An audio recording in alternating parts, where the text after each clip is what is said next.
Kita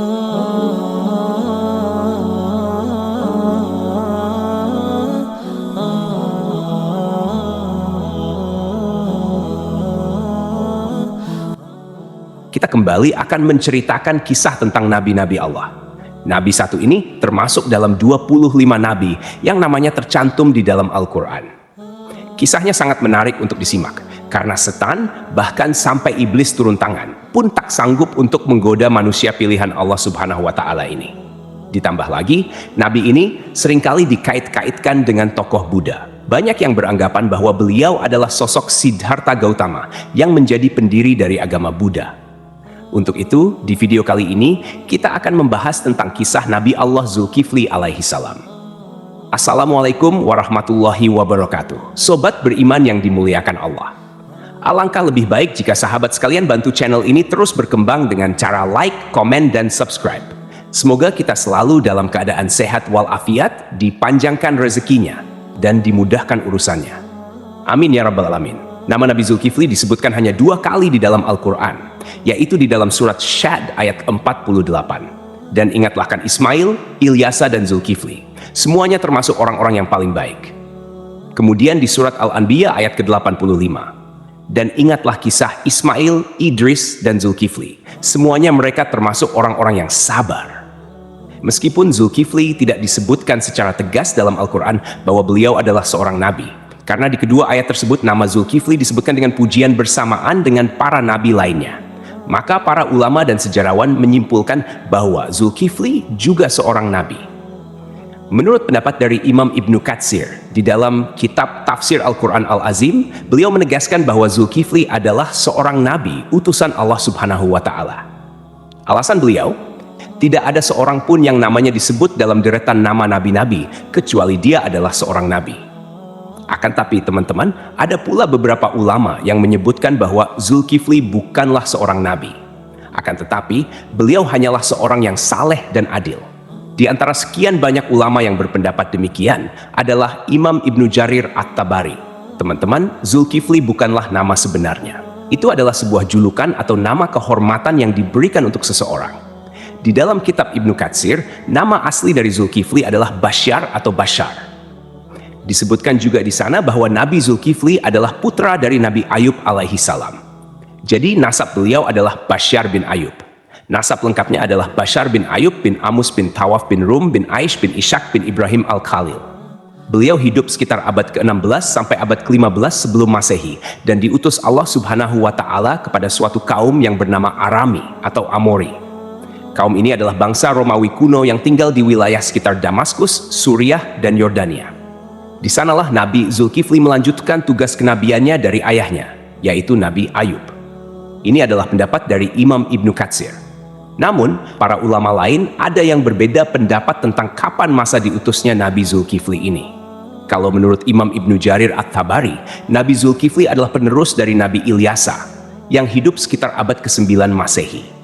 Namun, antara Imam Ibnu Katsir dan Imam At-Tabari sama-sama menyebutkan bahwa Nabi Zulkifli adalah salah seorang raja di negeri Syam. Kisahnya begini, teman-teman. Ada sebuah negeri di Syam yang dipimpin oleh seorang raja saleh. Raja ini merupakan salah seorang nabi yang diutus Allah Subhanahu wa Ta'ala. Beliau bernama Raja Ilyasa atau Nabi Ilyasa. Ketika itu, Nabi Ilyasa sudah sangat tua dan beliau tidak memiliki anak laki-laki sebagai penerusnya. Maka ketika itu, Nabi atau Raja Ilyasa mengumpulkan rakyatnya di suatu tempat. Kemudian Nabi Ilyasa berkata, "Wahai kaumku, saat ini aku sudah sangat tua dan tidak memiliki pengganti di kerajaan ini. Aku akan menunjuk salah seorang di antara kalian untuk menjadi penggantiku selagi aku masih hidup dan agar aku bisa melihat bagaimana kerjanya. Siapa yang mau menerima 3 hal dariku, maka aku akan tunjuk dia sebagai penggantiku. Yang pertama, selalu berpuasa di siang hari. Yang kedua, selalu salat pada malam hari. Dan yang ketiga, dia tidak pernah marah seumur hidupnya." Makanya orang-orang dari kaumnya merasa tak sanggup melakukannya. Mereka pun saling tap-tap-tapan satu sama lain, berharap salah seorang di antara mereka ada yang tunjuk tangan. Namun ditunggu beberapa lama, tak satu pun orang mau melakukannya ketika itu. Lalu dari barisan belakang ada yang menyahut, "Saya, wahai Nabiullah." Suara itu berasal dari seorang laki-laki yang usianya masih sangat muda. Pemuda ini bernama Basyar. Kemudian Nabi Ilyasa berkata, "Wahai anakku, engkau masih sangat muda. Tugas ini sangatlah berat untukmu." Nabi Ilyasa pun menolak pemuda ini karena dirasa dia masih sangat muda dan terlihat masih sedikit pengalaman. Keesokan harinya, di tempat yang sama dan dengan orang-orang yang sama, Nabi Ilyasa berseru hal yang sama lagi kepada kaumnya. Tapi tetap saja, ketika itu tak ada yang mau menerima tawaran tersebut, kecuali pemuda yang bernama Basyar. Dia kembali mengacungkan tangan, dan lagi-lagi Nabi Ilyasa menolaknya dengan alasan yang sama. Sampailah pada hari ketiga, Nabi Ilyasa berseru hal yang sama. Beliau berharap kali ini bukan hanya Basyar saja yang tunjuk tangan. Tapi ternyata teman-teman, sama seperti kemarin, ketika itu hanya Basyar yang tunjuk tangan dan menyanggupi segala persyaratan tersebut. Alasan detail Nabi Ilyasa menolak adalah karena selain dia harus menjadi raja yang menjamin kesejahteraan semua kaumnya, dia juga harus menjadi hakim yang adil, yang bisa berlaku bijaksana dalam memutuskan segala permasalahan kaumnya. Nah, karena Basyar ini masih sangat muda, Nabi Ilyasa khawatir dia tidak bisa berlaku adil dan bijaksana. Akhirnya, karena sudah 3 kali tidak ada yang mau, Nabi Ilyasa pun mengangkat Basyar menjadi raja sekaligus hakim. Namun, kegiatan yang dilakukan Basyar tetap dipantau oleh Nabi Ilyasa. Basyar pun mulai menjalani puasa di siang hari dan salat atau beribadah sampai larut malam. Sehari-hari, dia juga selalu menahan amarahnya. Nabi Ilyasa kagum dengan pemuda ini. Tak disangka-sangka, dia sanggup menjalani semua persyaratan itu. Dia juga luar biasa bijak dalam menyelesaikan segala masalah di dalam kaumnya. Nabi Ilyasa bangga kepada Basyar yang telah menepati janji-janjinya. Karena itu, Basyar diberikan julukan Zulkifli, yang artinya sanggup. Karena kesanggupannya menjalankan semua persyaratan. Ditambah lagi, dia selalu berlaku adil dan bijaksana. Sobat beriman yang dimuliakan Allah, kisah naiknya Zulkifli atau Basyar menjadi raja disampaikan oleh Imam Ibnu Katsir di dalam kitabnya yang berjudul Qisasul Anbiya. Hanya saja, nama rajanya berbeda, bukan Nabi Ilyasa, melainkan di sana dituliskan raja itu bernama Yasa. Lain halnya di dalam kitab Ibnu Jarir, beliau menuliskan bahwa raja pada masa itu adalah Nabi Allah Ilyasa. Seiring berjalannya waktu, Nabi Ilyasa pun meninggal dunia. Kini, Raja Zulkifli tak ada lagi yang memantau. Sepeninggal Ilyasa, Nabi Zulkifli memimpin negeri Syam dengan sangat baik. Zulkifli sangat mementingkan urusan rakyatnya daripada urusan dirinya dan keluarganya. Beliau memegang teguh janjinya untuk selalu berpuasa di siang hari, beribadah di malam hari, dan tak pernah sekalipun marah. Zulkifli selalu sabar dalam keadaan apapun. Di sisi lain, iblis melihat kesalehan dan kebaikan Nabi Zulkifli dalam memimpin rakyatnya, serta begitu kuatnya dia memegang janji. Maka, iblis pun tak tinggal diam. Kemudian, iblis mengutus tentaranya, yaitu setan-setan yang sangat kuat, untuk menggoda Zulkifli supaya minimal goyah sedikit keimanannya. Berkali-kali iblis mengutus setan untuk menggoda, berkali-kali pula mereka gagal. Tak ada satupun setan yang berhasil menggoda Nabi Zulkifli ini. Akhirnya, iblis berinisiatif untuk turun tangan langsung menggoda Nabi Zulkifli. Dia pun mulai mencari waktu yang tepat. Teman-teman, di dalam kerajaan Nabi atau Raja Zulkifli ini, setiap harinya beliau sibuk dengan urusan kerajaannya. Setiap hari, jadwal beliau dari pagi sampai siang adalah berangkat ke pengadilan di negeri itu untuk menjadi hakim dan menyelesaikan masalah-masalah rakyatnya. Kemudian, persidangan dilanjutkan kembali setelah beliau bangun. Persidangan berlangsung hingga sore atau malam hari. Malam harinya, beliau beribadah dan berdoa sampai larut malam. Keesokan paginya, beliau kembali ke persidangan. Begitulah rutinitas yang dilakukan Nabi Zulkifli setiap harinya. Zulkifli benar-benar merupakan figur seorang raja yang memuliakan seluruh rakyatnya. Melihat kesalehan Nabi Zulkifli, iblis pun mencari peluang untuk menggoda beliau.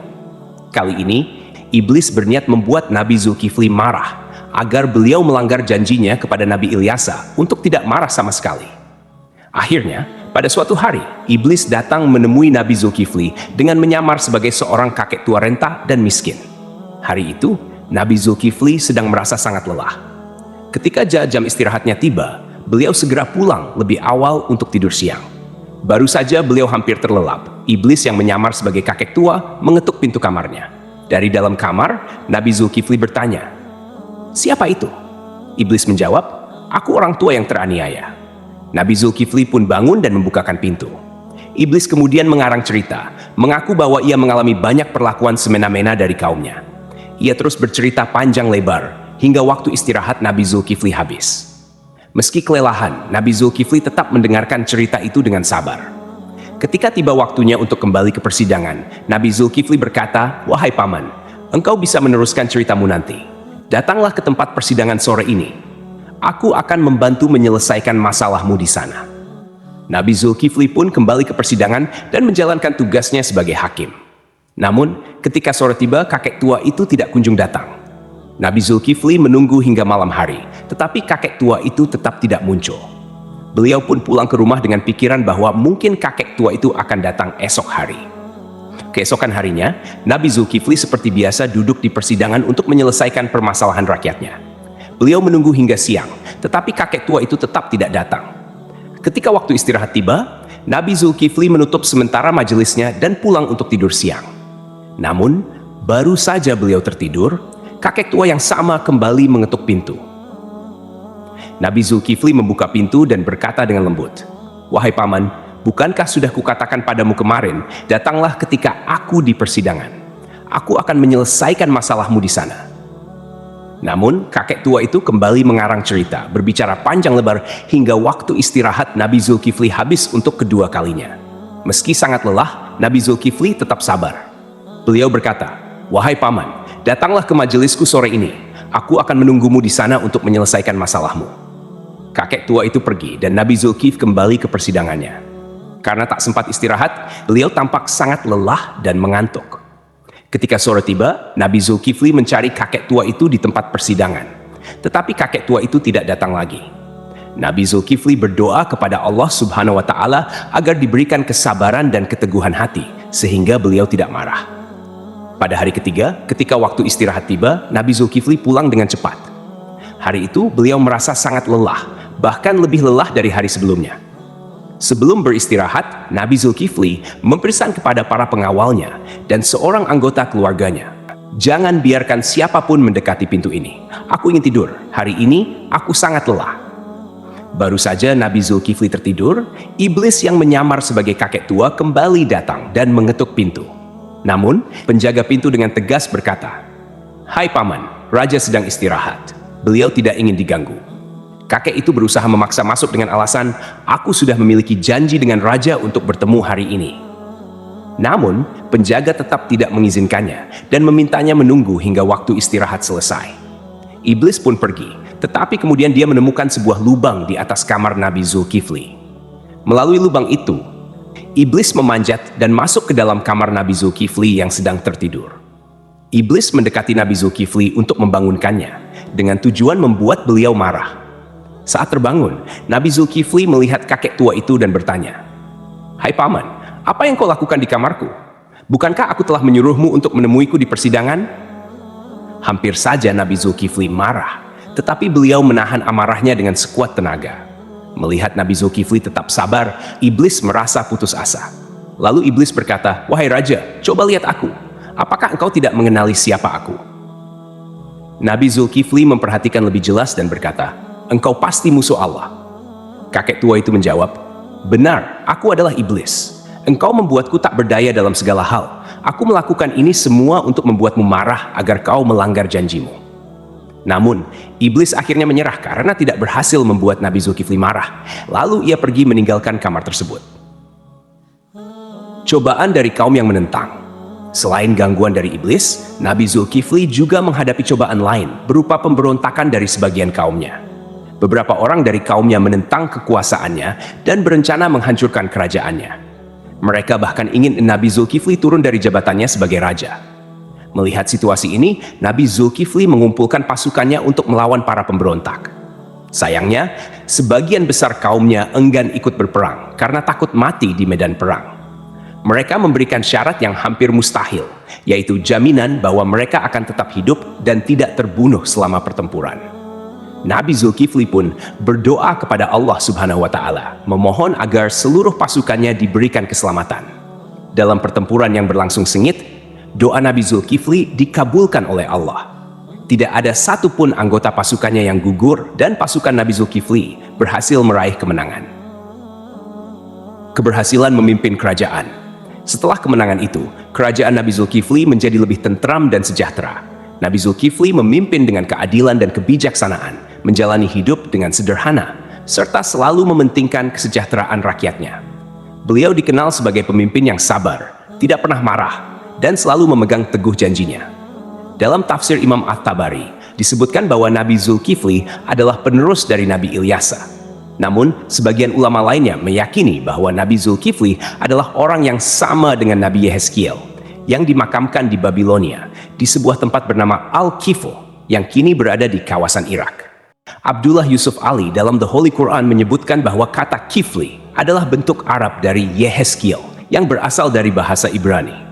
Berdasarkan pendapat ini, Zulkifli bukanlah sebuah julukan melainkan nama asli. Terlepas dari kebenaran pendapat ini, para ulama seperti At-Tabari, Ibnu Katsir, Ibnu Ishaq, dan Ibnu Qutaibah sepakat memandang Yehezkiel sebagai Nabi Allah. Ibnu Katsir bahkan mengisahkan Nabi Zulkifli dan Nabi Yehezkiel sebagai dua cerita yang berbeda. Artinya kedua nabi ini dianggap sebagai tokoh yang berbeda. Ada pula perdebatan panjang yang menyebutkan bahwa Zulkifli adalah sosok Buddha Siddhartha Gautama, seorang tokoh yang diyakini sebagai pendiri agama Buddha. Siddhartha Gautama diperkirakan hidup antara abad ke-6 hingga ke-4 sebelum Masehi. Beberapa pendapat menyatakan Buddha adalah Nabi Zulkifli. Ada juga yang menghubungkannya dengan Nabi Idris, dan bahkan ada yang menyebut Buddha adalah Nabi Khidir. Pendapat ini salah satunya didasarkan pada anggapan bahwa kata Kifli adalah bentuk Arab dari kata Kapil, kependekan dari Kapila Wastu, yaitu ibu kota Sakya dan tempat tinggal Siddhartha Gautama sebelum meninggalkan istana. Salah satu pendukung teori ini adalah Hamid Abdul Qadir dalam karyanya Buddha the Great, His Life and Philosophy. Beliau menyimpulkan bahwa prinsip hidup Nabi Zulkifli memiliki banyak kesamaan dengan filosofi yang diajarkan Siddhartha Gautama. Pendapat ini diperkuat oleh Al-Qasimi, seorang ahli tafsir yang menafsirkan surah At-Tin, Saka, pohon tin, tempat Buddha mendapatkan wahyu dan menjadi rasul. 2. Pohon zaitun, tempat Nabi Isa diangkat menjadi nabi dan rasul. 3. Gunung Sinai, tempat Nabi Musa menerima mandat dari Allah. 4. Negeri Mekah yang aman, tempat Nabi Muhammad SAW menerima wahyu. Dalam tafsir tersebut, timbul pertanyaan mengapa agama Buddha dan Kristen disebut lebih awal dibandingkan Yahudi dan Islam.